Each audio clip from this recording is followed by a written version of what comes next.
मैंने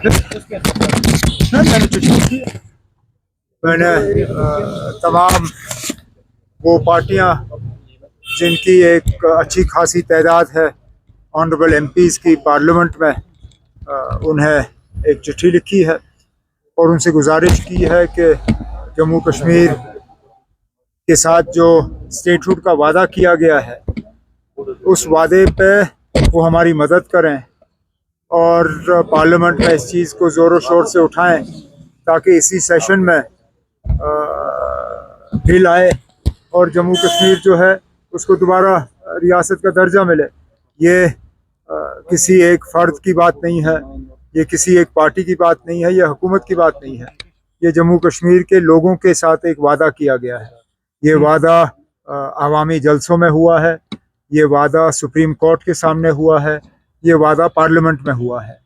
अब हम चाहते हैं कि वादा पूरा हो। तो सुप्रीम कोर्ट में इसकी हियरिंग भी होगी। अच्छी बात है, 8 तारीख को इसके लिए तारीख तय हुआ है और मैं उम्मीद करूंगा कि सुप्रीम कोर्ट इस बात का जो है वो ख्याल रखें कि जब 5 अगस्त का फैसला उन्होंने सुनाया, उस फैसले के दौरान उन्होंने ये कहा था कि जल्द से जल्द एज सुन एज पॉसिबल जो है जम्मू कश्मीर को दोबारा रियासत का दर्जा मिल जाना चाहिए। एज सुन एज पॉसिबल को होते होते अब कितने साल हो गए, अभी तक हमें मिला नहीं। अब उम्मीद करते हैं कि जिस तरह इलेक्शन भी अगर सुप्रीम कोर्ट ने वक्त की पाबंदी नहीं लगाई होती, शायद आज मैं वज़ीर आला की हैसियत से आप लोगों से आज बात नहीं कर रहा होता। आज इलेक्शन हुए क्योंकि सुप्रीम कोर्ट ने वक्त की पाबंदी लगाई, एक डेट मुकर्रर किया और उस डेट के अंदर अंदर इलेक्शन जो हैं वो किए गए।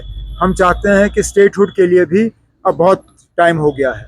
अब अदालत को सुनवाई के बाद फौरी तौर स्टेटहुड का जो है, अगर गवर्नमेंट की तरफ से नहीं होता फिर अदालत की तरफ से होना होगा। बंगाल भी गए, गुजरात, कितना होता है कि टूरिज्म यहाँ बढ़ेगा? अब तादाद तो बढ़ रही है।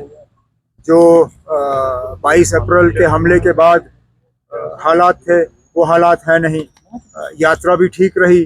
कोई 4 लाख के करीब यात्री जो हैं उन्होंने बालतल और पहलगाम से यात्रा जो है पूरी मुकम्मल की और हालात यात्रा के दौरान ठीक रहे।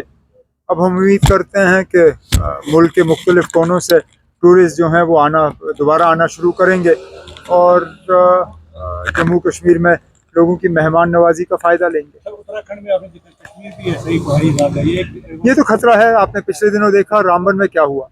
रामबन में बिल्कुल ऐसा ही हुआ। अल्लाह का शुक्र है कि उस वक्त माली नुकसान हुआ, जानी नुकसान नहीं हुआ।